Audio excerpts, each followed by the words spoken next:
কে জিজ্ঞাসা করেন, ইয়া রাসূলুল্লাহ, ইয়া হাবিবাল্লাহ, ওগো আল্লাহর নবী, ঈমান কি জিনিস? আল্লাহর রাসূল সাল্লাল্লাহু আলাইহি ওয়াসাল্লাম তখন বলেন, ইযা সাররাতকা হাসানাতুক।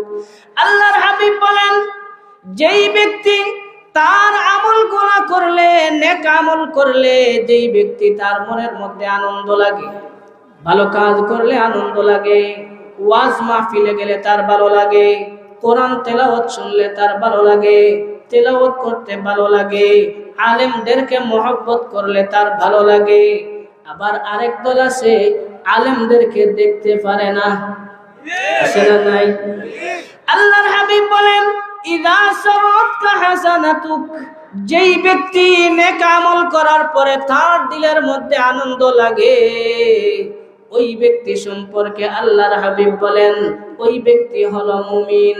আবার নবী বলেন, ওয়াসাআতকা সাইয়্যাতুক, যেই ব্যক্তি খারাপ কাজ করে